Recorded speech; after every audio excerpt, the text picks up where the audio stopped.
এই ড্রামটি নিতে হলে কত টাকা গুনতে হবে আপনাকে সেটাই দেখাবো আজকে ইনশাআল্লাহ। আসসালামু আলাইকুম ওয়া রাহমাতুল্লাহ। নাহমাদুহু ওয়া নুসাল্লি আলা রাসূলিহিল কারীম। মোল্লা এগ্রো ফার্মে সবাইকে স্বাগতম। আজকে আমি আমাদের বাজারে আসছি একটা ড্রাম নেওয়ার জন্য, আমার দানাদার খাবার সংরক্ষিত করার জন্য।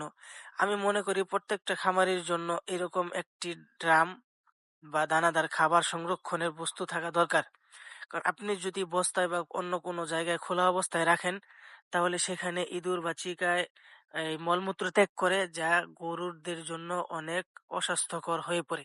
অন্যান্য বড় ড্রামের তুলনায় এই ড্রামগুলো অনেক টিকসই হয়। আমার পাশে এক ভাই বলতেছিল, সে নাকি এই ড্রাম 11 বছর যাবত ব্যবহার করতেছে, এখনো পর্যন্ত কিছু হয় নাই। আর এই ড্রামগুলো সাইজে দেখা যায় একটু ছোট। ও, আপনি যদি 2, 4, 5 বছর আগে এই ড্রামগুলো কিনে থাকেন তাহলে দেখতে পারবেন যে আপনার ড্রামগুলো এই ড্রামের তুলনায় অনেকটা বড়। এই ড্রামগুলো কতটুকু মজবুত দেখেন। এটা ছিদ্র করার জন্য বা কাটার জন্য যে ছিদ্র করতে হবে, এই জন্য হাতুর বাডাল দিয়ে আঘাত করে আগে ছিদ্র করে নিতে হচ্ছে। তারপর মেশিনে মাঝ বরাবর 2 ভাগ করে ফেললো, আপনারা দেখতেই পারছেন। 2 ভাগ করার পরে এখন আমাদের কাজ হচ্ছে কবজা লাগানো, যা আমাদের এই ড্রামের ঢাকনাটাকে উপর নিচ করার ক্ষেত্রে সহযোগিতা করবে। এই জন্য 2টা কবজা নয়, আমরা তিনটা কবজা লাগিয়েছি যেন এটা আরো অনেক মজবুত হয়, এবং 2 দিন পর পর যেন এটা খুলে না যায়। এই জন্য আমরা 3টা কবজা লাগিয়েছি, মজবুতির দিকে লক্ষ্য রেখে। কবজা লাগানোর মাঝখানে একটা কথা বলে দেই, এই ড্রামটার আমার খরচ পড়েছে টোটাল 2000 টাকা। আপনারা যদি কেউ নিতে চান অবশ্যই এই ড্রামটা নিতে পারবেন, অথবা যদি আপনাদের এলাকায় এই ধরনের ড্রাম থাকে আপনিও এটা কাস্টমাইজ করে বানিয়ে নিতে পারবেন, কোনো সমস্যা নেই। এরপর আমার কবজা লাগানো শেষ। এখন আমি এই ড্রামের এই পার্টটা খুলে ফেলবো। ভাই বলতেছিল ওই পার্টটা খুলবে, আমি বললাম না, এই পার্টটা খুললে ভালো হবে। তারপর তিনি এই পার্টটা খোলার জন্য মেশিন লাগিয়ে দিলেন।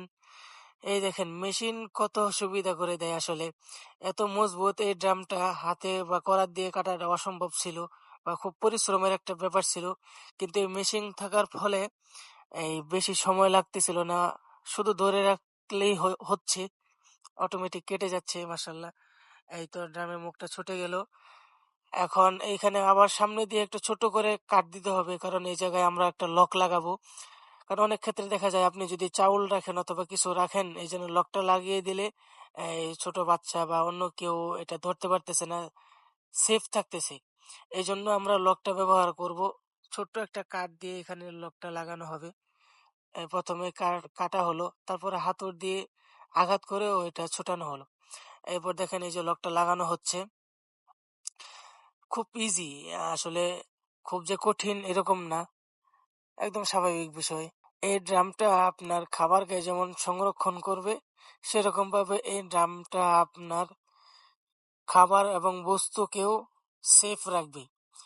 আর সবচেয়ে বড় বিষয় হচ্ছে, এটা আপনি যদি মাথার উপর থেকেও আছাড় মারেন কিচ্ছু হবে না ইনশাল্লাহ। এটা এই পরিমাণ মজবুত।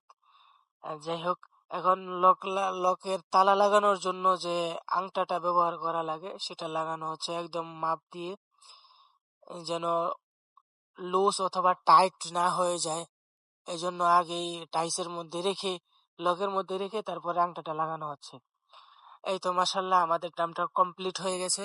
আপনারা দেখতে পাচ্ছেন এই যে লক খুললাম, মাশাল্লাহ অনেক পরিষ্কার। এরকম পরিষ্কার আসলে অনেক জায়গায় থাকে না। এই ধরনের ড্রামটা আপনার কাছে কেমন লাগলো অবশ্যই কমেন্ট বক্সে জানাবেন। আর যদি কেউ নিতে চান তাহলে যোগাযোগ করবেন ইনশাল্লাহ। সালামু আলাইকুম রহমতুল্লাহ।